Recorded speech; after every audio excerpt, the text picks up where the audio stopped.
नमस्कार जनते में स्वागत है आपका। मैं हूं योगेंद्र। आप देख रहे हैं हमारी विशेष पेशकश बजट स्पेशल।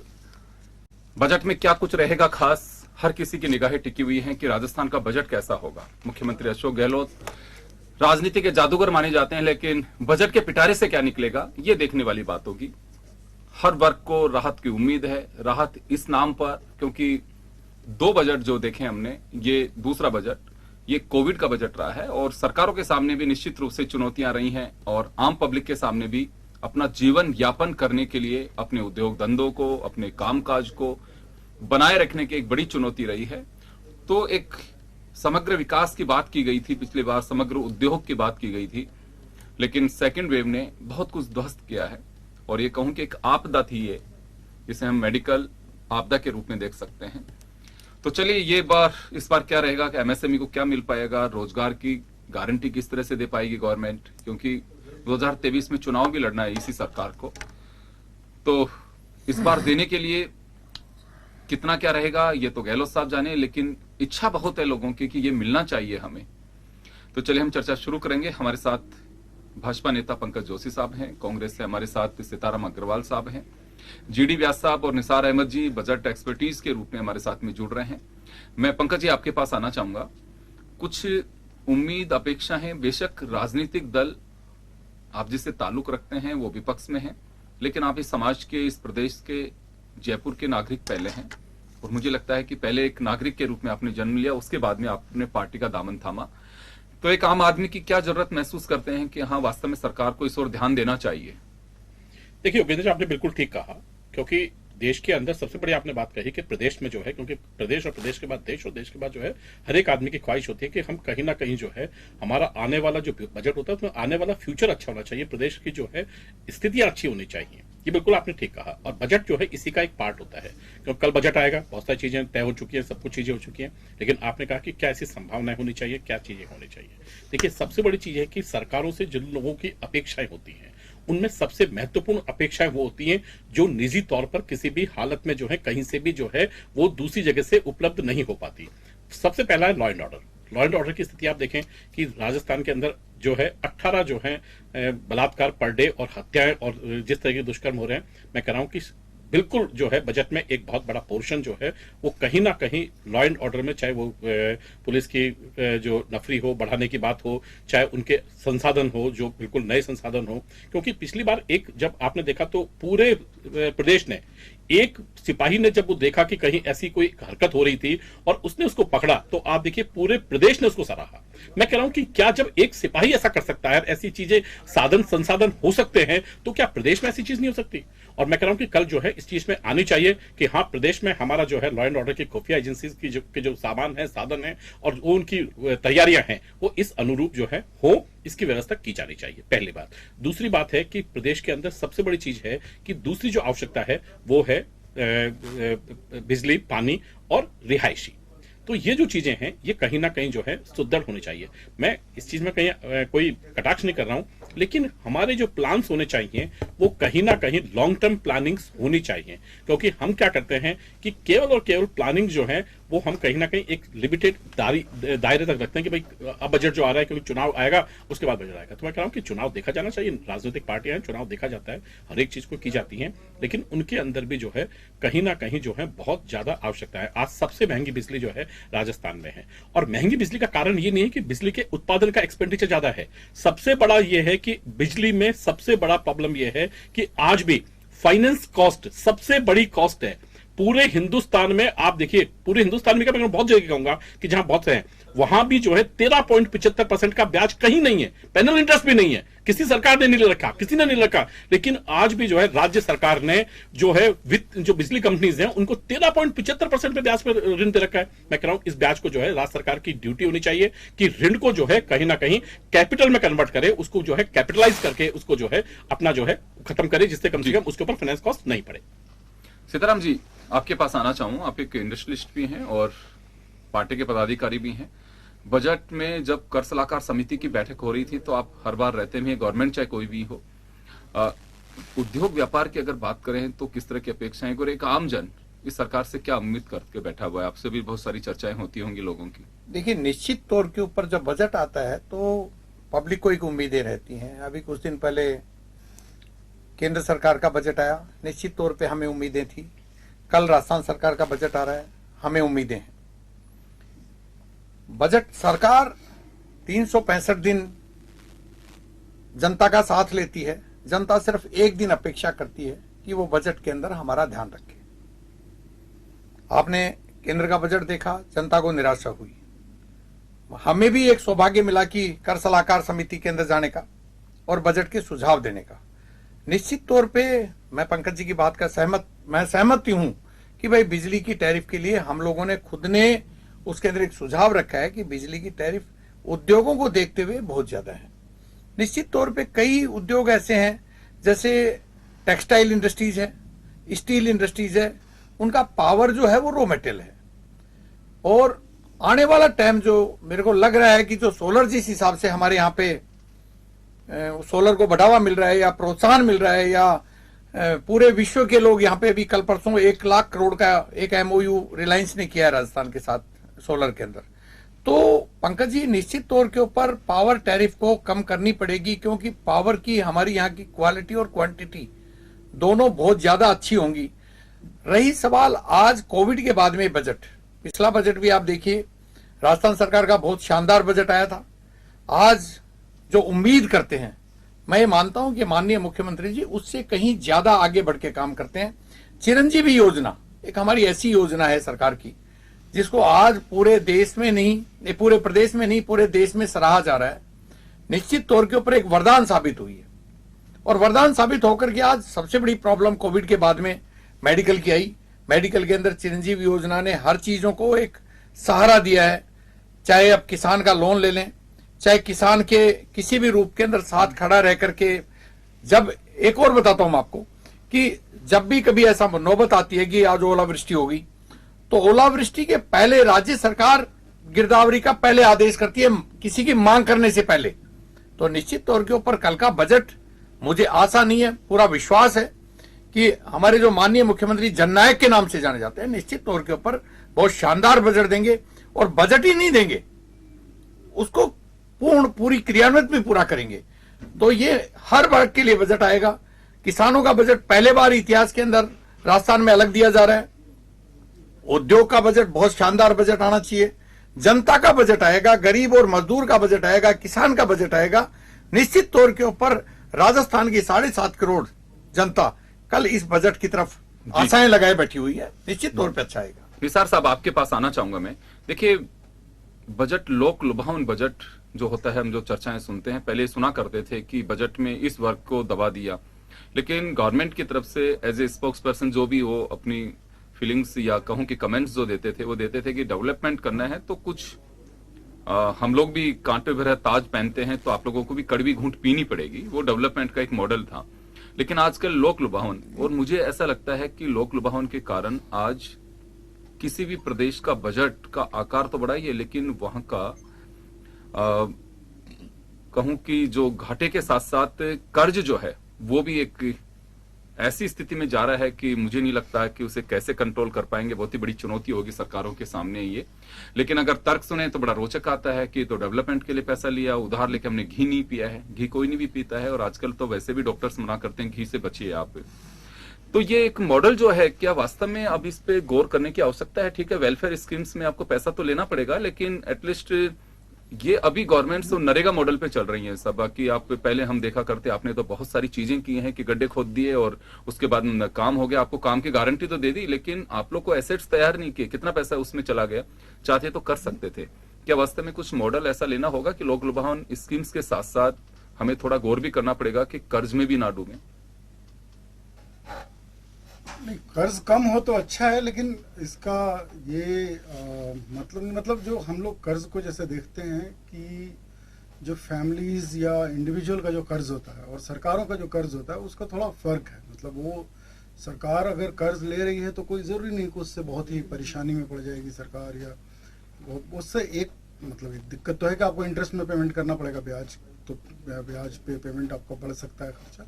लेकिन अगर उससे कुछ ऐसा डेवलपमेंट होता है जिससे आपके टैक्सेस बढ़ते हैं, जिससे आपको सरकार की आय बढ़ती है, और जिससे लोगों को सुविधाएं मिलती हैं, जिससे लोगों को लॉन्ग टर्म बेनिफिट होते हैं, हेल्थ बेनिफिट मिलते हैं, जिससे वो अच्छा काम कर सकते हैं, तो उससे ज़्यादा कोई ऐसा दिक्कत वाली बात नहीं होती है। तो उसके लिए भी अपने यहाँ आप जानते हैं जैसा कि सीमाएं तय की गई हैं कि कितना ले सकते हैं और कितना नहीं ले सकते हैं, और हर साल का कितना कर्ज ले सकते हैं इसकी भी सीमा तय की गई है, और ओवरऑल जो कर्ज है आउटस्टैंडिंग जिसको बोलते हैं वो जीडीपी का कितना जा सकता है उसकी भी सीमा तय की गई है। तो अगर उन सीमाओं में ही रह के और करते हैं, लेकिन हाँ ये सबसे बड़ा बात ये है कि जो खर्च करते हैं कर्ज लेके उसको कैसे और किन चीज़ों पे खर्च कर रहे हैं। आप जो कह रहे हैं कि नरेगा मॉडल है और उसमें गड्ढा खोदते हैं, ये थोड़ा मतलब उस तरह से उतनी उचित बात नहीं है, क्योंकि नरेगा ने काफी अब उसके बाद में असेट्स तैयार हुए जब उस मॉडल पे चलने लगे कि हाँ बिल्कुल इतने परसेंट में आपको लेबर होगी, इतने में आपको मटेरियल होगा। हाँ, तो उस मॉडल पे बनने के बाद में 2 साल का संकट गुजरा है, इससे उबारने में लोगों को नरेगा नो डाउट बहुत मदद बिल्कुल किया है। बिल्कुल। और यही बड़ी वजह है कि यूनियन गवर्नमेंट ने 10,000 करोड़ रुपए डाले भी बाद में बजट। हाँ, हालांकि इस साल का जो बजट आया है उसमें उन्होंने फिर से कम कर रखा है, लेकिन रिवाइज करके बजट बढ़ाना पड़ा था, और जरूरत पड़ेगी तो सरकार इस साल भी बढ़ाएगी, क्योंकि तो वो तो डिमांड बेस्ड एक प्रोग्राम है, अगर उसमें डिमांड आता है तो सरकार को बढ़ाना पड़ेगा। तो ये बात है कि सरकार का इनकम भी लेकिन बढ़ना चाहिए, ओन इनकम भी बढ़ना चाहिए, सरकार का जो टैक्सेस से इनकम आ रहे हैं वो भी बढ़ना चाहिए। ये अगर होता है और कर्ज अगर एक नियमित एक सीमा में रहता है, जो सीमाएं तय की गई हैं, कानून बना हुआ है संसद का, तो उस पर तो हम लोग कुछ बोल नहीं सकते, तो ऐसा कोई मतलब उतना भी मुश्किल बात नहीं है सरकारों के लिए। लेकिन अगर सरकार का अपना ही इनकम, टैक्स इनकम, उसमें कमी आएगी, जैसा कि ये कोरोना के कारण हो गया था, और वो अगर उसमें कितना रिकवरी हुआ है, कितना सुधार हुआ है, अभी पता चलेगा जब आंकड़े आएंगे, तब हम बोल सकते हैं। तो सरकार का इनकम भी बढ़ना चाहिए कर्ज निश्चित रूप से, बिल्कुल निसार साहब बिल्कुल। लेकिन अभी जो से मैंने आपको कहा कि लोक लुभावन, क्योंकि मुख्यमंत्री अशोक गहलोत के तीसरे कार्यकाल का ये चौथा बजट है, और चौथा बजट कहूं या इसे संपूर्ण बजट कहूं, जो आखिरी कह सकते हैं इसे, उसके बाद में नवंबर में इलेक्शन होगा 2023 में, तो इस कार्यकाल का ये आखिरी पूर्ण बजट कह सकते हैं आप इसे। तो ऐसे में हम टैक्स की उम्मीद कर सकते हैं आप? आपका बड़ा एक एक्सपीरियंस है, हाँ, क्योंकि राजनीतिक दल तो थोड़ा रिस्क कम लेते हैं ऐसे में। हाँ, और स्टेट गवर्नमेंट्स के हाथ में बहुत ज्यादा टैक्स लगाना अब रह भी नहीं आफ्टर गया है। जीएसटी। हाँ, अब जीएसटी आ गया है, तो बहुत ज्यादा स्टेट गवर्नमेंट्स के हाथ में है नहीं कि वो नए टैक्सेस लगाएं। और बात ये नहीं है कि नए टैक्सेस लगाएं या आप टैक्स को बढ़ा दें, बात ये कि जो टैक्सेस एग्जिस्टिंग है, जो चल रहे हैं, उनको ठीक से उनका कलेक्शन हो, उसके तंत्र को मजबूत किया जाए, जो उसका कलेक्शन करने वाला तंत्र है वो भी जरूरी है। तो भारत सरकार तो ये कह रही है कि हमने टैक्सेस जैसे कॉर्पोरेट टैक्स वगैरह कम किए, तो उससे हमारा कलेक्शन इम्प्रूव हुआ है।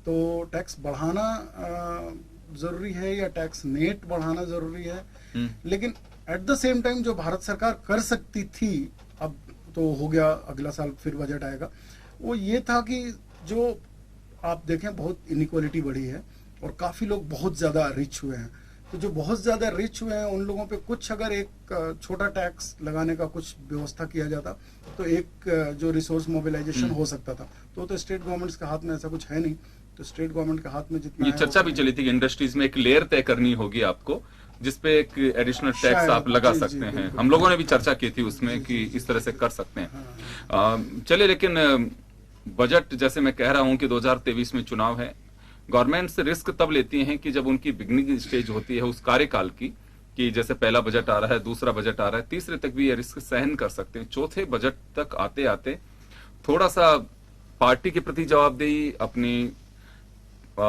ऊपर तक जो कमिटमेंट्स होते हैं उसकी जवाबदेही, लेकिन सरकार जो चलाता है उसको हम सहजता से नहीं लेना चाहिए कि सरकार चलाई कैसी जाती है। उन पर इस तरह का बर्डन भी होता है कि आपको बजट का आकार भी बढ़ाना है, उसके रिसोर्सेज को भी डेवलप करना है, जैसे अभी कहा निसार साहब ने कि पैसे की अर्निंग रिसोर्स क्या आपके पास में।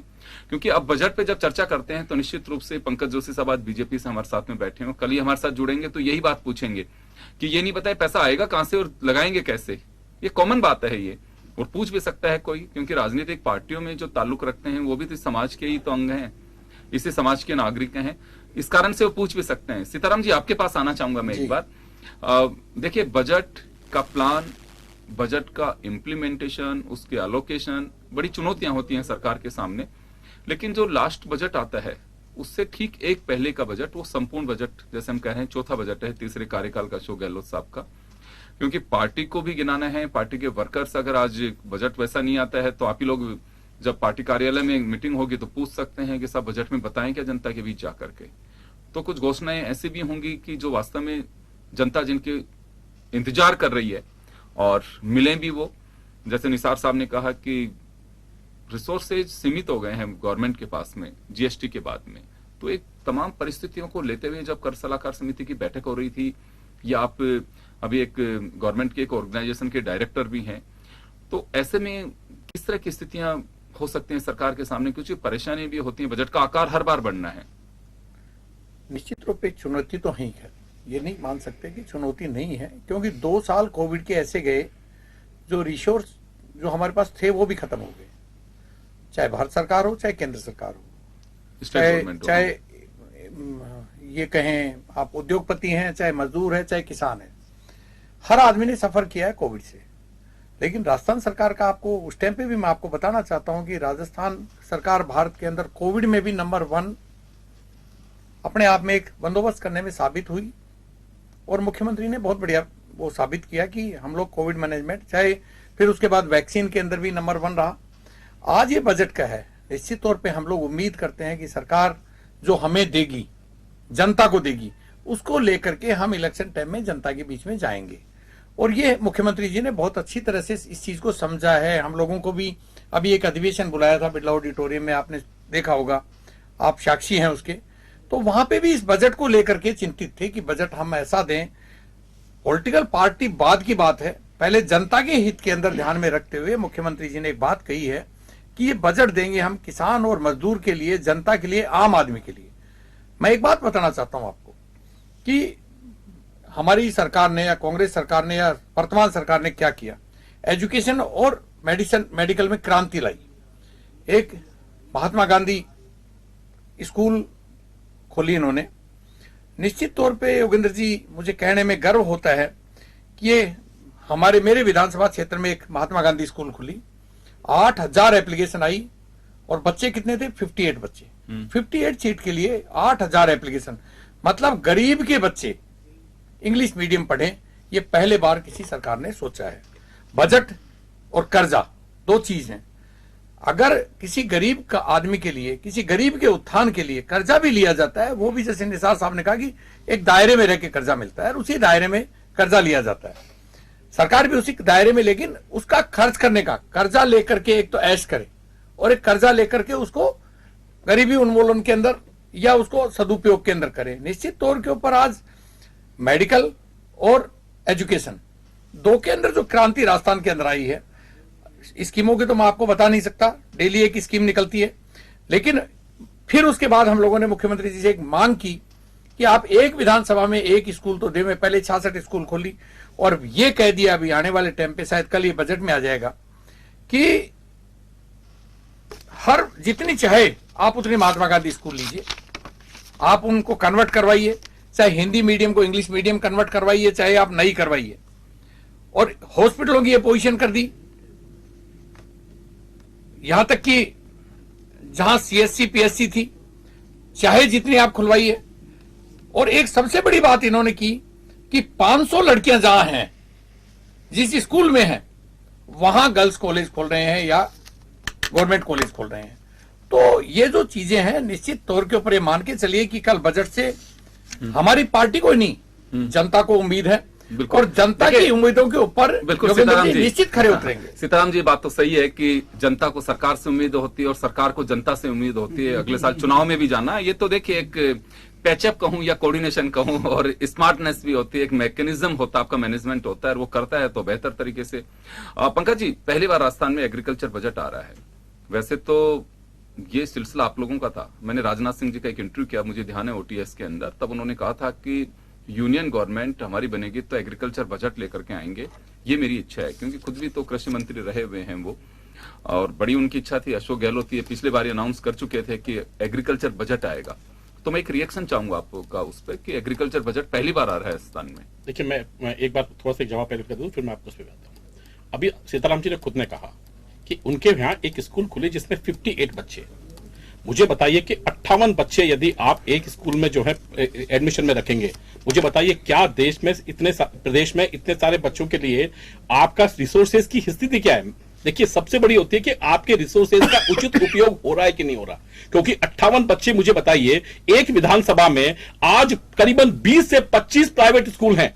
लगातार फीस की हालत देखिए, लगातार जो है सड़कों पर उपद्रव देखिए, लगातार जो है आप जो है शिक्षा संकुल में जो है धरने प्रदर्शन देख लिए, लगभग जो पेरेंट्स जो है, जो व्यापारी जो है, उनके ऊपर केसेस देखिए। आप किस चीज का केस लगाए? केवल केस इस चीज का लगाए कि आपने जाकर के जो है एक जो है डीओ की उस पर जाकर के अपनी बच्चे की फीस के लिए थोड़ा सा तेज बोल गए, है ना। हुआ है कि नहीं हुआ? और नहीं है तो मैं बताता हूं आपको, मेरे साथ चलिए, मैं आपको इतने केस बताता हूं। मैं खुद जो है इतनी बड़ी पार्टी का होने के बावजूद मैं जब गया, है ना, तो स्कूलों पर कोई प्रतिबंध नहीं है। मैं कह रहा हूं कि क्या आपके पास में कोई ऐसी सेंट्रल स्कूल है जिसमें 4000 से नीचे की कैपेसिटी है? मुझे बताइए कि आज की डेट में आप कह रहे हैं कि लगातार पिछले 3 सालों में लगातार बच्चे जो है एडमिशन के लिए इस तरीके से हालत है कि ऑनलाइन क्लासेस होने के बाद भी बड़ी स्कूलों में, प्राइवेट स्कूलों में लगातार बढ़ रहे हैं। प्राइवेट स्कूलों की स्थितियां लगातार जो है इंक्रीजिंग हो रही हैं। पिछले प्रदेश के अंदर लगभग 34 बड़े जो है घराने, 34 बड़े घराने जिनके ऊपर आप एडिशनल टैक्स की बात कर रहे हैं, उन्होंने जो है अपने एजुकेशन के ऊपर आपको जो है मेजरमेंट दिया कि हम एजुकेशन हब लेके आना चाहते हैं यहां पर। मुझे बताइए क्यों? आज आप मुझे बताइए कितनी जो है आपकी जो कोचिंग सेंटरों की बड़ी खुल गई है? क्या राज्य सरकार बेसिकली, और फिर कहते हैं कि हमने एजुकेशन पे किया? एजुकेशन तो पूरा का पूरा बिका हुआ सब प्राइवेट है। कितनी चाहिए? 1 लाख, 2 लाख, 3 लाख। और डॉक्टर की फीस, पंकज जी, मैं आ रहा हूं 2 मिनट में, डॉक्टर की फीस आप ही की बात में आपने कहा कि ये तो बहुत लंबे समय से चर्चाएं चल रही हैं कि एजुकेशन माफिया डेवलप होने लग गए हैं। ये तो आपको नहीं लगता है कि आप सभी पॉलिटिकल पार्टीज को, गवर्नमेंट, क्योंकि जब भी अब कोई बात आती है तो उसमें ये हो रहा था एक राजनीतिक संरक्षण, पॉलिटिकल पार्टी। वसुंधरा जी के वक्त की बात है, तब भी ये बातें आती थी। आज अशोक गहलोत की सरकार है, वह तब भी। तो एक ऐसा नेक्सस बनता जा रहा है, तो हम सरकार में होते हैं तो आंख क्यों मूंद लेते हैं? नहीं देखिए, आपको नहीं लगता है कि दोनों ही पार्टियां, मैं दोनों पार्टियों का जिक्र कर रहा हूं, देखिए मैं दोनों आप लोग सम्मानित पार्टियां हैं, प्रदेश में गवर्नमेंट आप लोगों की बनती आ रही है, तो अगर वास्तव में ऐसा है तो हम भविष्य के साथ खिलवाड़ नहीं कर रहे? नहीं देखिए, मैं कह रहा हूं ना आपको, आप देखिए, क्योंकि आप उन चीजों को उठाते हैं जिन चीजों पर हैं। आपने पिछली बार अपने घोषणा पत्र में लेके आए कि 20,000 स्कूल बंद कर दी, हम उनको खोलेंगे। 3 साल पूरे होने के हैं, आपने कितने स्कूल खोली है? 1182 स्कूल खोली है केवल 20,000 में से। रीस्टार्ट करिए 1182 स्कूल। क्यों? क्योंकि आप देखिए, हर एक चीज को मैं यही कर रहा हूं कि आप जो बजट बनाते हैं या जो भी चीज बनाते हैं, उसको बेसिकली कहने के बाद जो है, एक बार आप कहने से पहले कम से कम बजट जो है मुख्यमंत्री पेश कर रहे हैं, तो कम से कम उनको देखना चाहिए कि ये क्या है, फिजिबल है भी कि नहीं है। अब आपको छोटा सा उदाहरण बताता हूं। पिछली बार जो है उन्होंने कहा कि मैं जो है कृषि डिस्कॉम बनाऊंगा, एग्रीकल्चर का डिस्कॉम बनाऊंगा, कहा कि ताकि नहीं कहा था। कृषि डिस्कॉम की यदि कंपनी के लिए अप्लाई हो गया हो, पूरा साल बीत रहा है, कल बजट आ रहा है, 24 तारीख को बजट था, आज जो है 22 तारीख है, 1 दिन पहले बजट आ रहा है। मैं आपको डेट तक बता देता हूं, आज 12 बजे तक आपने अभी तक जो है कंपनी के नाम के लिए अप्लाई नहीं किया कि कंपनी जो बनेगी उसके लिए अप्लाई हो। दूसरी बात मैं कहता हूं कि आपने जो कहा, देखिए मैं इसलिए बहुत सारी बड़ी फेहरिस्त है कि हम घोषणा करते हैं। राइट टू हेल्थ हमने घोषणा करी, मैं कह रहा हूं राइट टू हेल्थ में आपने कहा कि चिरंजीवी योजना। आप देखिए सीताराम जी, आप जाइए, मैं आपको रियल बता रहा हूं, जब चिरंजीवी योजना की बात आती है तो बेसिकली वहां पर जो बिहार का या बाहर का जो मजदूर काम कर रहा होता है, मैं उस दिन बड़ा परेशान हुआ और मैं बड़ा दिक्कत में आया जब उससे ये कहा गया कि हमने गवर्नमेंट हॉस्पिटल में, एसएमएस में हमने हर एक के पैकेज बना दिए। उसने अपने आंख के ऑपरेशन के लिए 22,000 रुपए का पैकेज जो है डॉक्टर साहब ने बना दिया। मैंने कहा साहब इसको कैसे टूट सकता है? उन्होंने कहा कोई तरीका नहीं टूटने का। और वो क्योंकि चिरंजीवी योजना में इसलिए नहीं आ सकता क्योंकि वो राजस्थान का मूल निवासी नहीं है। अब मुझे बताइए वो कहां जाए? वो यदि ये योजना केंद्र से मिली जुली होती तो कम से कम वो बेचारा यहां फायदा ले सकता था। अब वो जाकर के अपने प्रदेश में जाए, वहां जाकर के उसका फायदा उठाने जाए। तो मैं कह रहा हूं कि देखिए, योजना बनाते टाइम एक एक व्यक्ति को, एक एक चीज को, जिन ब्यूरोक्रेटिक सेटअप के ऊपर आप जो है केवल और केवल कह रहे हैं, फिर वही मुख्यमंत्री जी कहेंगे कि मैं जब चुनाव हार जाएंगे, तब जैसे अभी कहा था कि मैं पिछली बार भी उन्होंने मुझे कह दिया था तो मेरी हालत ये हो गई, कृपया करके मुझे बताइए। मैं आज ही कह रहा हूं, 21 महीने पहले कह रहा हूं कि बिल्कुल आप जो है अपने कार्यकर्ताओं की सुनिए, अपने लोगों की सुनिए। और ये जो ब्यूरोक्रेटिक सेटअप आपको बजट बना के दे रहे हैं, इस बजट के अंदर केवल और केवल आंकड़ों का मायाजाल है, इसमें कुछ नहीं है। अब एग्रीकल्चर की बात की आपने, लेकिन आप ये ऐसी सलाह देंगे तो फिर आपकी सरकार कैसे आएगी? आए नहीं आए, देखिए प्रदेश का तो उत्थान हो रहा है, सरकार तो हम लाएंगे, हमारे काम से लेके आएंगे, आप चिंता क्यों करते हैं? आप तो करिए ना कोशिश। देखिए कभी भी जो है ये बात नहीं होनी चाहिए कि किसी का पैर टूट जाए तो फिर हम जो है कबड्डी जीत जाए। ऐसी सोच जो है ना भारतीय जनता पार्टी की है और ना रहनी चाहिए, प्रदेश की नहीं है। मैं तो कह रहा हूं पार्टी छोड़िए, प्रदेश की नहीं है, प्रदेश में सारे अच्छे लोग हैं। तो मैं इस चीज को लेकर रहा हूं कि हम जो है एग्रीकल्चर एग्रीकल्चर का अलग से बजट आ रहा है, लेकिन मैं इसमें जो है बहुत बड़ी बात है कि हाँ, आप एग्रीकल्चर का बजट आप अच्छा लेके आ रहे हैं। देखिए, आज भी हमारी जो सरकारों की सोच है, जो बेसिकली स्टेट गवर्नमेंट सोच होती है, जो सेंटर और स्टेट में डिफरेंसेस हैं, आज भी हम हमारे खेत के अंदर वही दशा देखना चाहते हैं जो पहले जो है दशा होती थी। यदि आप आज किसान की बात करेंगे तो आपको आज एक इमीडिएटली आपके दिमाग में, चाहे छोटा बच्चा हो चाहे 18 साल का, मैंने आज पूछा एक बच्चे से कि किसान क्या होता है, तो उसने कहा किसान वो होता है जो एक खेत में जो है एक जो है अपना जो है पाइप लेकर के या अपने जो है पगड़ी बांध करके और वैसे कपड़े पहन करके जो है खेती कर रहा है। मैं कह रहा हूं कि इस देश को इससे बाहर निकलना पड़ेगा, प्रदेश को इससे बाहर निकलना पड़ेगा। आज किसान इतना समृद्ध होना चाहिए, नए अत्याधुनिक संसाधन उसके पास होने चाहिए, प्रॉपर जमीन उसके पास होनी चाहिए, प्रॉपर चीजें उसको मिलती रहनी चाहिए। जो बिजली की बात हम लगातार कर रहे हैं, कि इलेक्ट्रिसिटी की बात कर रहे हैं, लगातार हम पानी की बात कर रहे हैं। आज हमारा प्रदेश, सबसे बड़ी चीज यह है कि पानी की सबसे ज्यादा प्रॉब्लम है। आज हमारे पास जो चीजें हैं कि हम कहीं ना कहीं उन चीजों को मिला करके, और दूसरी चीज जो कहा है कि भाई आज जो है हम पैदावार को बढ़ा करके, हम जो है फर्टिलाइजर को बढ़ा करके आज हम वापस से जो है लगातार डिमांड जो है वो ऑर्गेनिक तरफ, तो हम कहीं ना कहीं लोगों की डिमांड, सप्लाई और उन लोगों की चाहत को देख करके एक जो है समग्र बजट जो है, यदि इसके ऊपर होगा, देखिए आएगा क्या, क्योंकि बजट जो है सीक्रेट डॉक्यूमेंट है, तो मैं ये नहीं कहूंगा कि उसमें क्या है क्या नहीं है, लेकिन मैं कहूंगा कि यदि आता है और ऐसी चीज होती है तो निश्चित रूप से जो है स्वागत होना चाहिए। जी, कुछ सीताराम जी पहले कुछ कहना चाह रहे हैं? बिल्कुल निश्चित कहना चाह रहा हूं कि हमारे पंकज जी भूल गए कि ये जो इंग्लिश मीडियम स्कूल खोली हैं ये फ्री ऑफ कॉस्ट है। इसमें कोई माफिया या ऐसा नहीं है। ये जो एजुकेशन माफिया है उसको खत्म करने के लिए ये महात्मा गांधी स्कूल खोली गई है। निश्चित तौर पे एक 66 स्कूल पहले खोली। देखिए एक बात, 66 स्कूल पहले खोली। मेरी बात सुनिए आप, मैं नहीं बोला, आप मेरे को बोलने दीजिए। पहले एक प्रयोग के लिए 66 स्कूल खोली, 66 स्कूलों के बाद में हर विधानसभा में एक स्कूल खोली, उसके बाद में 350 स्कूल खोली जिनको सिर्फ ग्रामीण में दिया गया। और ये स्कूल इसलिए खोली गई है, पंकज जी आप बोल दीजिए, आप डाटा देख लीजिएगा, कोई दिक्कत नहीं है। हर विधानसभा के अंदर एक स्कूल दी गई, 350 स्कूल खोल करके फिर ये कहा गया कि जो गांव 5000 की आबादी का जो गांव है वहां पे हम महात्मा गांधी स्कूल खोलेंगे, ये पॉलिसी है हमारी। और निश्चित तौर पे मान के चलिए कि एजुकेशन के ऊपर हम क्रांति लेके आएंगे। 123 कॉलेज हम लोगों ने 3 साल में खोली। मेरी बात सुन लीजिए, 123 कॉलेज हमने खोली, 123। और आप अपने टाइम की बता दीजिए कितनी कॉलेजें खोली। और अभी 146 कॉलेज हमारे पास पाइपलाइन में है। निश्चित तौर पे हमने माननीय मुख्यमंत्री जी से एक निवेदन किया है कि इसमें से मैक्सिमम समायोजन किया जाए। लेकिन कॉलेज खोलने के लिए डिमांड करना एक अलग चीज है, वहां का इंफ्रास्ट्रक्चर अवेलेबल होना बहुत जरूरी है। निश्चित तौर पे अच्छी शिक्षा के लिए अच्छे लेक्चरर होने चाहिए। और रही सवाल प्राइवेट स्कूल की बात कर रहे हैं, श्रीमान जी आप डाटा देखिए कि कोविड के बाद में सरकारी स्कूलों में बच्चे बढ़े हैं। सरकारी स्कूलों में बच्चे बढ़े हैं। जो है, देखिए पंकज जी मैं क्या कह रहा हूं कि मेरी बात सुन लीजिए, बिल्कुल बढ़े, मेरी बात सुन लीजिए। डाटा सारे आपके पास भी हैं, डाटा सारे हमारे पास भी हैं।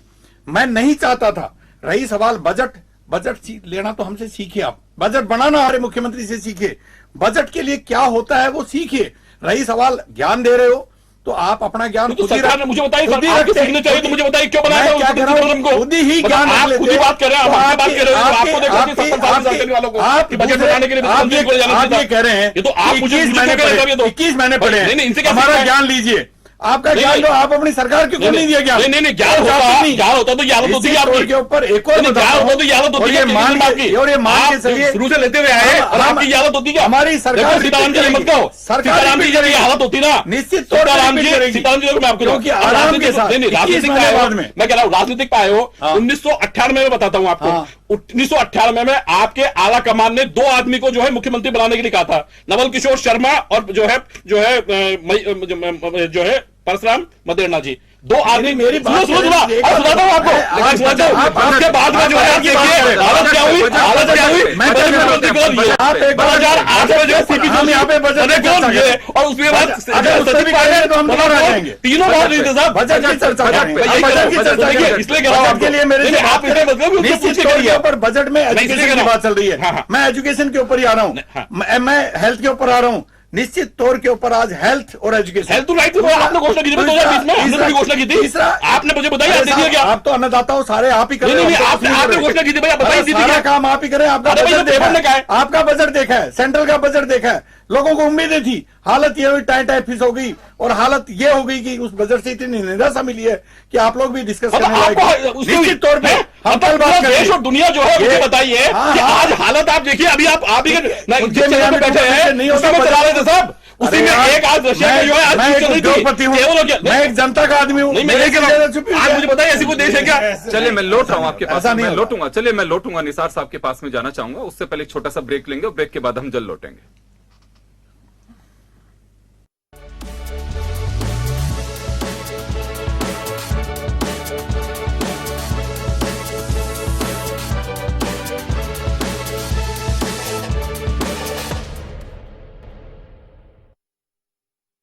एनपी वाला ब्रेक के बाद एक बार फिर आपका स्वागत है। आप देख रहे हैं हमारी विशेष पेशकश बजट 2022-23। मुख्यमंत्री अशोक गहलोत बजट पेश करेंगे।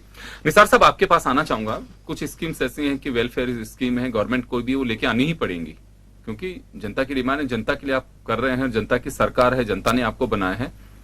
यहां मैं कुछ चीजों का जिक्र जरूर करना चाहूंगा आपसे कि जैसे यूनिवर्सल हेल्थ स्कीम को लेकर के चर्चा की, चिरंजीवी योजना जिसका नाम दिया वो है वही निरोगी राजस्थान जो सपना लेकर के अशोक गहलोत चले थे। पहले बजट में भी उन्होंने जिक्र किया था। ये कुछ ऐसी चीजें हैं जो वास्तव में इसमें होनी चाहिए। जैसे अभी मॉडल स्कूल्स की बात की इन्होंने, जरूरत है समय की हेल्थ और एजुकेशन। इस पे अभी लगता है कि राजस्थान में वो एक स्ट्रक्चर वैसा डेवलप नहीं हो पाया जैसा होना चाहिए।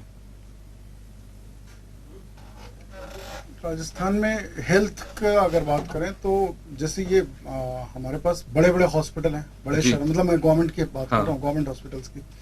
बड़े शहरों में बड़े बड़े हॉस्पिटल हैं और ये जो चिरंजीवी है, ये चिरंजीवी भी है कि भाई आपके पास एक सपोर्ट है कि अगर आपको जरूरत पड़ा, अगर आपका कार्ड है, अगर आप प्रवासी मजदूर हैं तो इसमें नहीं आएंगे, जैसा कि आप राजस्थान बता का रहे थे। निवासी हाँ, होना जरूरी हाँ, है उसमें। तो लेकिन अगर आपको आधार, जन आधार सब बना हुआ है और वो बन गया है कार्ड, तो वो आपको संबल मिलता है कि अगर आप हॉस्पिटलाइज होते हो तो आपको बेनिफिट मिलता है।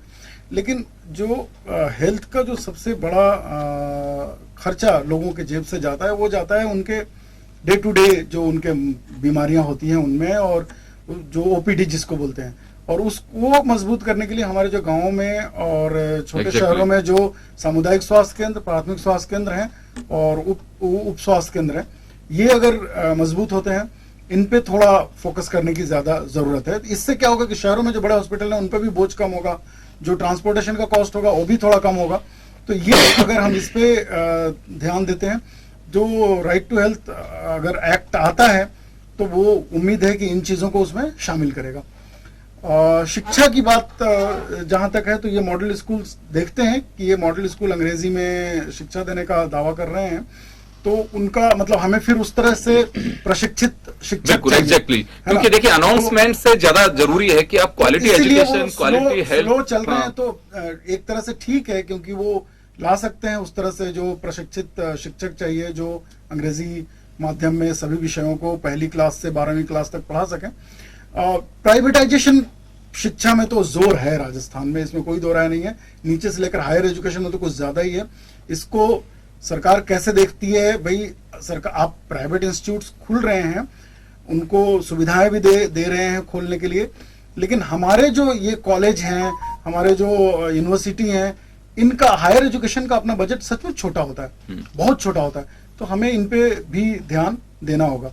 कृषि वाले पे मैं एक बात कहना चाहता था, कृषि का बजट अलग से आएगा तो इससे क्या होगा कि कृषि पे चर्चा बढ़ेगी, कृषि पे फोकस होगा। जैसे आप भी पूछ रहे हैं कृषि के लिए अलग से बजट आ रहा है, तो उससे क्या उम्मीद है, क्या करने वाले हैं?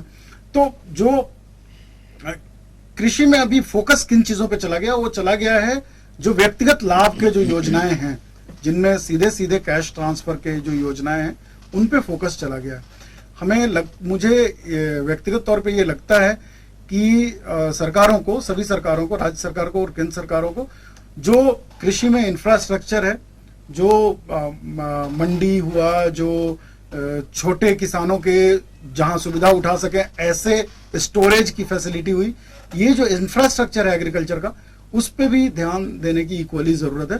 क्योंकि अगर हमारा बजट जाहिर है सीमित है, और हमारा बजट जो है वो सारा अगर हम ऐसे व्यक्तिगत लाभ वाले योजनाओं पे चला देंगे, तो ये इंफ्रास्ट्रक्चर डेवलपमेंट वाला चीज थोड़ा रह जाता है, जो सरकार ही कर सकती है, न कि कोई किसान अकेले तो नहीं कर सकता। जैसे हम किसान को बोलते हैं कि आप स्प्रिंकलर लोगे तो हम उस पर सब्सिडी दे देंगे, हम ये नहीं बोल सकते किसान को कि आप अपना स्टोरेज बनवा लो हम सब्सिडी दे, तो सरकार को ही बनवाना पड़ेगा।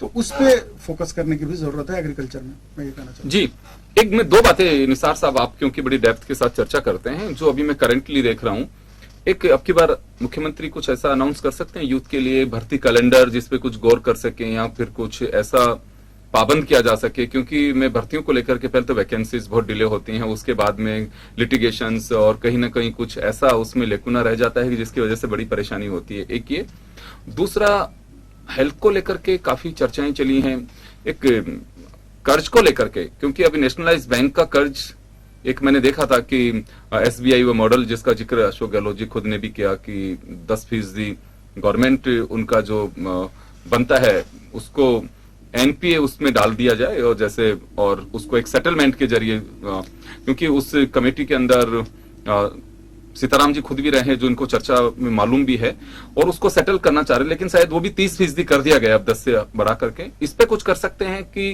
क्योंकि एग्रीकल्चर का जब बजट आ रहा है पहली बार, तो उसको मैं लोक लुभाऊं तो मैं नहीं कहूंगा, लेकिन बिल्कुल एक ऐसा लगना चाहिए कि हाँ एग्रीकल्चर बेस्ड बजट भी आया है इसमें अलग से, तो ऐसा कुछ हो सकता है उनके लिए, एग्रीकल्चर के लिए अलग से, जैसे अभी पंकज जी ने कहा कि अलग डिस्कॉम की बात या फीडर की बात हो सकती है, लेकिन इनके अभी एनर्जी एडवाइजर जो मिस्टर गुप्ता बने हैं, उन्होंने उसको एक दिन पहले खारिज किया कि कोई फीडर की आवश्यकता ही नहीं है इसमें। तो ऐसा कुछ हो सकता है कि किसान के लिए सेपरेट कुछ ऐसे पोजीशंस तय करे गवर्नमेंट? सरकार कैसे इसको करेगी, लेकिन अखबारों में तो चर्चा हो रही है कि सरकार कुछ बड़ी घोषणाएं इस मामले में करेगी, वो देखना होगा। यूथ के लिए भर्ती कैलेंडर, मुझे तो ये बहुत ही मतलब मुश्किल चीज लग रही है, क्योंकि वो टाइम पीरियड, क्योंकि जैसे कि अभी हम पहली क्लास में पढ़ते हैं कि हाँ इस महीने में हमारा एग्जाम होगा, नया सेशन तब चालू होगा, तो ऐसा कुछ लेके तो आना चाहिए कि CBSE है, यूनिवर्सिटीज हैं, उनके जब सेट हैं कैलेंडर, तो क्यों ना भर्ती कैलेंडर्स को भी वैसे ही किया जाए। नहीं, होना तो चाहिए भाई, कितने दिन वेट करेगा कोई भी। अगर जैसे बच्चों ने फॉर्म भरा कि वो जॉब के लिए फॉर्म भर रहे हैं, तो फॉर्म भरने के बाद एग्जाम का डेट नहीं आता है, बहुत दिनों तक डेट आता है, तो फिर एग्जाम हो गया तो फिर रिजल्ट नहीं आता है, बहुत दिनों तक रिजल्ट आता है तो भर्ती नहीं, मतलब ज्वाइनिंग नहीं होती बहुत दिनों तक। तो इसमें ये तो सरकार को अपने तरफ से तो घोषणा करना चाहिए कि भाई लास्ट डेट जब फॉर्म भरने का है उसके इतने महीने के भीतर एग्जाम हो जाएगा। ये तो अगर वो किसी और एक्सटर्नल रीजन से नहीं हो पाया तो अलग बात है, या कैंसिल करना पड़ा, दुर्भाग्यपूर्ण कोई स्थिति हुई तो वो अलग बात है, लेकिन ये कम से कम तो तय करना चाहिए कि भाई लास्ट डेट फॉर्म भरने का है तो उसके 4 महीने के अंदर एग्जाम होगा या 3 महीने के अंदर होगा, और फिर एग्जाम हो गया सक्सेसफुली जिस भी डेट को, उस डेट के इतना महीने के अंदर रिजल्ट आएगा। ये 2 चीज तो बोल सकती है सरकार, लेकिन बहुत सारा जो एक्सटर्नल फैक्टर है वो जो हो जाता है, जो आपने देखा रीट में हो गया या बहुत सारे एग्जाम में हो जाता है, वो अलग बात है, उस पर भी नियंत्रण करना सरकार का ही काम है। मैं सरकार को उससे मुक्ति नहीं दे रहा हूँ एक्सटर्नल फैक्टर बोल के। कोर्ट जाता है कोई तो एक दूसरा बात हो जाता है, लेकिन ये दोनों गवर्नमेंट ऐसा कोई एक मैकेनिज्म तय कर सकती है कि चीटिंग या फिर स्टूडेंट्स के साथ में जिस तरह की स्थितियां होती हैं उसको रोकने के लिए अलग से कुछ सेल बना सकती है, SOG को ही कुछ इसमें राइट्स दे सकती है? नहीं, बिल्कुल ही, जितने भी इंतजाम किए जा सकते हैं कि ऐसी घटनाएं फिर नहीं हुई। ये बहुत ही दुर्भाग्यपूर्ण घटना है, हजारों बच्चों का, लाखों बच्चों का इससे भविष्य जो है अधर में लटक जाता है। कोई इससे खुश नहीं होता, जो एग्जाम दे चुके हैं वो खुश नहीं होते हैं, जो जिनका रिजल्ट आ चुका है वो खुश नहीं होते हैं, जाहिर है। तो ये बहुत ही एक मुश्किल चीज है और इसको रोकने के लिए हर संभव प्रयत्न सरकार को करने पड़ेंगे। चलिए JD व्यास साहब हमारे साथ में जुड़े, जो बजट से काफी लंबे समय तक जुड़े रहे हैं। सर, क्या लगता है आपको कि इस बार के बजट में, क्योंकि राजकोषीय घाटा और कर्ज दोनों बढ़ता जा रहा है और पब्लिक की अपेक्षाएं बहुत सारी हैं, सरकार के सामने चुनौती है कि 2023 का चुनाव भी लड़ना है, तो बजट भी उसी तरह का देना होगा? सर, मेरा अपना ये मानना है कि निश्चित रूप से लगभग 80 से लेके 82% तक हम कर्ज चुकाने से लेके और कर्मचारियों की तनख्वाह से लेके और ऐसे एस्टेब्लिशमेंट के चार्जेस पे खर्च करते हैं।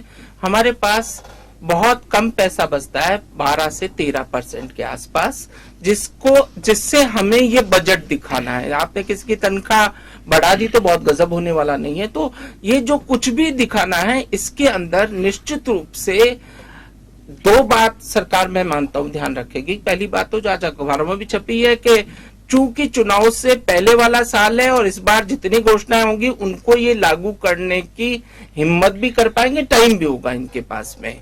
इसलिए वो छोटी छोटी बातें, वो छोटी छोटी घोषणाएं जो एक पूरे वर्ग को प्रभावित करेगी, जिसे वर्गों में हम बांटे, हम कह सकते हैं कि कर्मचारियों को प्रभावित करेगी। लंबे समय से कर्मचारियों को कई तरह की मांगे रखी हुई हैं, कर्मचारियों को लाभ देने की, उनको ग्रेड पे देने की बात इसमें की जा सकती है। किसान एक बहुत बड़ा मुद्दा चूंकि हो चुका है, लिहाजा और किसानों के नाम पे बजट भी लेकर के आ रहे हैं, इस बात की भी व्यवस्था की जा सकती है कि हालांकि यदि ये कर दिया जाए तो एक बहुत बड़ी बात होगी कि कॉमर्शियल बैंकों को लोन चुका दिया जाए, डिफॉल्टर लोन, और उसकी कोई चर्चा हो गई है और कोई फॉर्मूला फाइनली आ गया है। क्योंकि इसमें एक बहुत सीधी बात है, यदि किसान बात करेगा, डिफॉल्टर होने के बाद ब्याज भी माफ कर दिया जाएगा तो अगली बार उसको लोन नहीं मिलेगा। ये बैंक की अपना एक सिस्टम होता है। यहाँ पे सरकार कोई इस बात को फाइनल कर चुकी है और उनको भी एक लमसम उनका पैसा चुका करके सेटलमेंट कर लेती है, तो एक बहुत बड़ी बात हो सकती है। इसके अलावा मेडिकल पे पैसा देना उनकी अपनी मजबूरी है। सेंट्रल गवर्नमेंट की बहुत सारी योजनाएं हैं जिसमें हमारे 80% से लेकर के और 70% तक की भागीदारी है। बाकी सेंट्रल गवर्नमेंट को देना है, कई में सेंट्रल गवर्नमेंट को 100% देना है। उनको निश्चित रूप से कल के बजट में दोहराया जाएगा कि ये काम हम करने वाले हैं। इसमें कोई दो राय नहीं है कि एग्जीक्यूशन स्टेट गवर्नमेंट का काम होता है, फाइनेंस अवेलेबल कराना वो उनका काम होता है। और स्टेट गवर्नमेंट ऑफ इंडिया के या वर्ल्ड बैंक के या किसी फाइनेंशियल एजेंसी के पैसे को प्रॉपर रूप से एग्जीक्यूट कर दे तो यही डेमोक्रेसी की सत्य रूप से वास्तव में सेवा होगी। ये बजट में रिफ्लेक्ट जब करा जाता है तो ये लगता है जैसे ये सरकार करने जा रही है ये सारा काम। कुछ ऐसी घोषणाएं भी हो सकती है जनता को लेकर के जिससे एकदम लगे कि जनता को बहुत सारी राहत मिलने वाली है। उसका इम्पैक्ट क्या आएगा वो एक अलग बात हो सकती है। बहरहाल एक बात बहुत साफ है, जहां तक सरकार, राजस्थान सरकार के प्योर बजट का सवाल है, टोटल बजट का 12 से 13% इनके पास में इतना है जिसको ये सजा करके पेश कर सकते हैं। बाकी गवर्नमेंट ऑफ इंडिया का पैसा, अदर एजेंसीज के पैसे को और लोन से आने वाले पैसे को ही हमको बजट के रूप में लेकर के आना पड़ेगा। और मैं यहाँ ये नहीं कहना चाहूंगा कि कोई लोन लेके आने से कोई बहुत बड़ा पाप करने जा रहे हैं, क्योंकि बेसिकली डेमोक्रेसी में वेलफेयर ऑफ स्टेट का हम लोग काम क्या करते हैं और यहाँ पे जो कुछ भी आएगा वो वेलफेयर ऑफ स्टेट के लिए आएगा। जी, निश्चित रूप से दो बातें तो ये माननी होंगी कि जो तय है बजट में क्या आएगा इसका पता नहीं, तो बजट का आकार बढ़ना तय है और हमारा कर्ज बढ़ना तय है। ये दो चीजें हैं और इसमें कहा भी यही जाता है, मानसिक रूप से भी ये मान के चलते हैं कि वेलफेयर स्टेट को आपको डेवलप करना है, क्योंकि स्कीम्स आपकी जवाबदेही है जनता के प्रति, वो आप कर्ज लेकर के भी करेंगे तो उसमें कहीं कोई बात नहीं। तभी जो उस तरह बैठा होता है, यानी कि हाँ पक्ष लॉबी में फाइनेंस मिनिस्टर हो या फिर राज्य के मुख्यमंत्री, ज्यादातर अब फाइनेंस उन्हीं के पास में रहने लग गया, वो एक ही बात कहते हैं कि उधार लेकर हम घी नहीं पी रहे हैं। ये जो कुछ देख रहे हैं आप, सड़कें आपको अच्छी चाहिए, डेवलपमेंट चाहिए, तो उसका मॉडल यही रह गया है। सीताराम जी, आपके पास आना चाहूंगा। मुझे जो लगता है कि अगर कर्ज माफी, क्योंकि सरकार के पास में, जैसे व्यास साहब ने कहा कि वक्त होगा, उसे पूरा कर सकती है, घोषणाओं को पैसा होना चाहिए, ये टाइम पीरियड होगा आपके पास में। लेकिन यहाँ क्योंकि अगर कर्ज माफी आप पूर्ण रूप से नहीं कर पाते हैं, बीजेपी जो अभी आपको बजट सत्र में घेरने की कोशिश भी करेगी, जब भी इस पे डिमांड्स पे चर्चा होगी, तो अगर आप लोग कर्ज माफ नहीं कर पाते हैं नेशनलाइज्ड बैंक का, तो इसके पैरेलल कोई ऐसी स्कीम्स लेके आ सकते हैं, या कभी लगता है आपको कि हाँ आ सकती हैं, होनी चाहिए, ताकि किसान ये राहत महसूस कर सके कि चलिए ये नहीं तो कम से कम ये तो मुझे मिल रहा है। निश्चित तौर के ऊपर बजट ऋण माफ किया भी है, 14,000 करोड़ रुपए राजस्थान सरकार ने जो कमिटमेंट किया उसके हिसाब से किया भी है। और आगे का प्रारूप जो भी होगा, निश्चित तौर के ऊपर अभी मुख्यमंत्री जी ने किसानों से चर्चा की है, कृषि का अलग बजट आ रहा है और कृषि के बजट के ऊपर कल तो यहाँ तक कहा है माननीय मुख्यमंत्री जी ने कि आप मांगते मांगते थक जाओगे, मैं देते देते नहीं थकूंगा। तो इसका एक ही अर्थ है, चाहे कर्जा लेके करें, चाहे केंद्र सरकार के सोर्सेज से करें, चाहे जैसे व्यास जी ने बताया 13% जो हमारे पास पैसा बचा हुआ उसको मैनेजमेंट क्या है कि उस पैसे को सजा करके अच्छी तरह से उसको पेश किया जाए। किस रूप में पेश करते हो, किस रूप में उसको आप यूज करते हो, निश्चित तौर पे उस पैसे का सदुपयोग होगा और सदुपयोग होगा तभी वो जनता के काम में आएगा, जब जनता का मैसेज जाना चाहिए। बजट से उम्मीदें हैं, किसान उम्मीद लगा के रखता है। आज ओलावृष्टि हो, चाहे कोई किसी भी चीज की कोई आपदा आती है तो निश्चित तौर के ऊपर किसान सबसे पहले केंद्र सरकार से और राज्य सरकार से उम्मीदें लगाता है। कोई भी आपदा होती है निश्चित तौर के ऊपर, और बजट लेकिन ये बात तो कर्जा सही है। माफ ही बोल के नहीं है। सिद्धांत जी, ये तो अच्छी बात है कि चलिए सरकार से डिमांड करते और करना भी चाहिए, माई बाप सरकारी होती है ऐसी पोजीशन के अंदर, लेकिन सरकारें भी एक उस जाल में ऐसी फंसी हुई हैं कि चाकर के भी कुछ नहीं कर पाते हैं। हम जब कोऑपरेटिव सोसाइटी से ऋण लेते हैं उसके बाद में इंश्योरेंस होता है आपका फसली ऋण जिसको कहते हैं उसके साथ में, लेकिन उसकी पोजीशन देखे बड़ी स्थिति होती है कि चेक के अमाउंट देखे 23 रुपए 70 पैसे, 159 रुपए, आप उसको टिकट जो लेकर के आ रहे हैं अपने कस्बे में जाकर के वो खाद उसका टिकट का बिल चुका रहे हैं कि आपको उसको फसली ऋण देना है।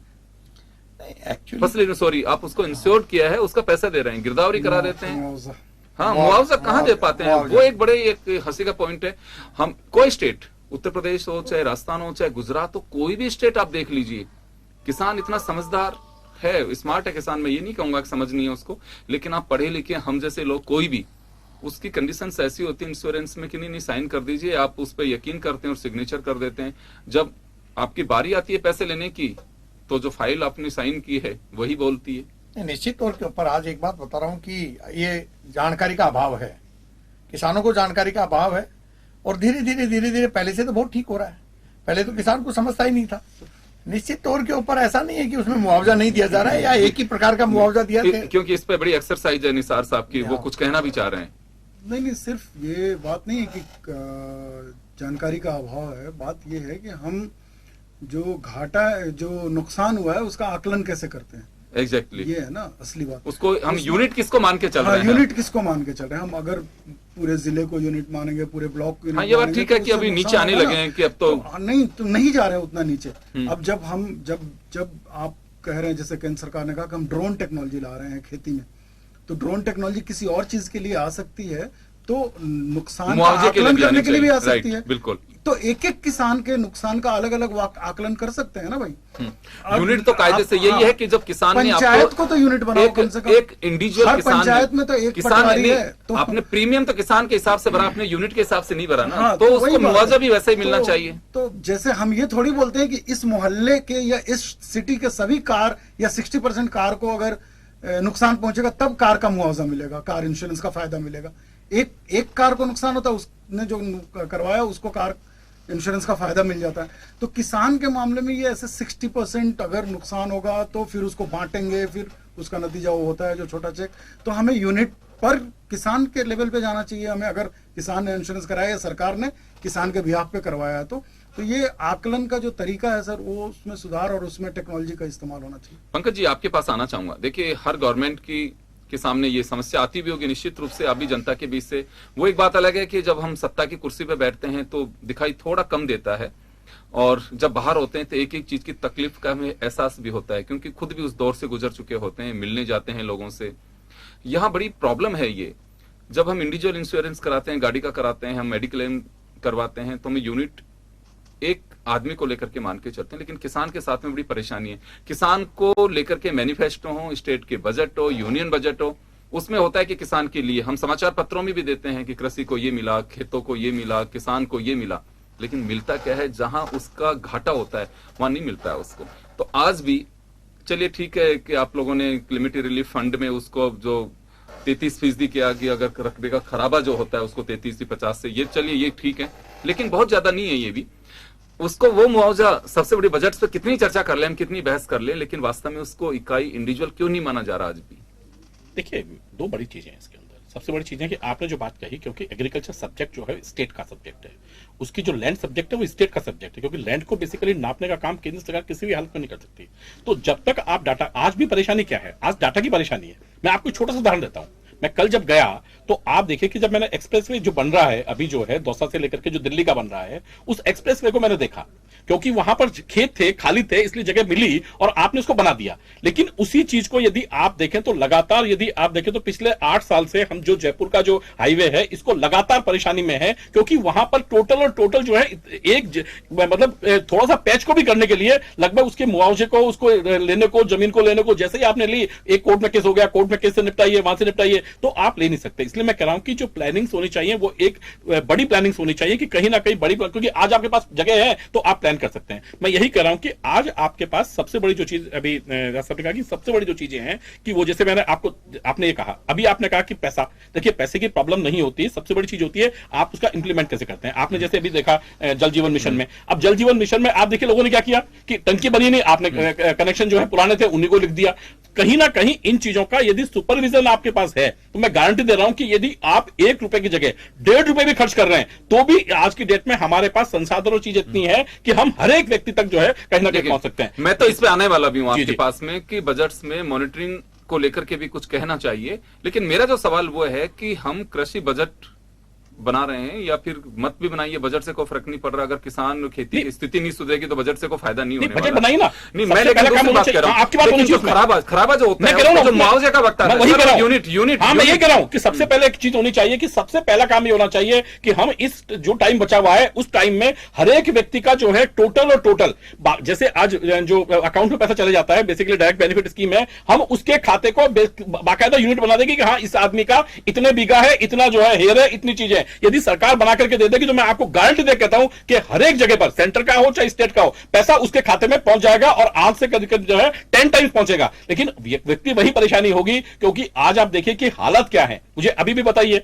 चलो आपको एक छोटा सा उदाहरण बताता हूं, साहब बैठे हुए हैं है ना, आज भी जो है मुझे बताइए सरकार में गवर्नमेंट बैंक के अलावा, जब एक स्कीम है कि गवर्नमेंट बैंक के अलावा आप पैसा नहीं रखेंगे, आज गवर्नमेंट जो है के जो बड़े ब्यूरोक्रेटिक सेटअप है वो एचडीएफसी और आईसीआईसीआई में ऐसा क्या जो है खून मुंह लगा हुआ कि आप वहां पैसा रखते हैं बड़े फंड को, है क्यों? क्योंकि वहां आप अपने जो है, और आप देख लीजिए यदि दूर तक जाएंगे तो आपको नजर आएगा कि कोई ना कोई उनका जो व्यक्ति है वो उस पर सर्विस पा गया, वहां से जो है वो निकल गया। तो ये जो चीजें हैं ये खत्म करनी पड़ेंगी, आपको ईमानदारी से जमीन पाना पड़ेगा, और आकर के यदि आप आए तो निश्चित रूप से आपको कहता हूं कि इस देश के अंदर ना कोई किसी चीज की कमी है और ना रहेगी। बिल्कुल बजट का सदुपयोग भी होगा और मुझे लगता है कि महत्वपूर्ण भी तभी होगा। खैर ये लेकिन बड़ी बात है कि पंकज जी, मैंने वही कहा ना सर, बाहर जब हम होते हैं तो सारी चीजें दिखाई देती हैं और जैसे कुर्सी पे बैठते हैं, ये गलती पॉलिटिशियंस की नहीं है सर, चाहिए पॉलिटिशियंस की नहीं है, विपक्ष उठाए और गलती वहां पे पक्ष देखे। सर ये गलती वहां पे है कि एक नेक्सस ऐसा बना होता है कि उससे बाहर आने ही नहीं देते हैं आपको। वो देखिए, आप घूमने के लिए जा रहे हैं, आप कितने स्मार्ट, अगर आपने गाइड को ले लिया तो घुमाएगा तो वही जो आपको लेकर के जा रहा है, आप अपनी मर्जी से बहुत ज्यादा नहीं घूम सकते।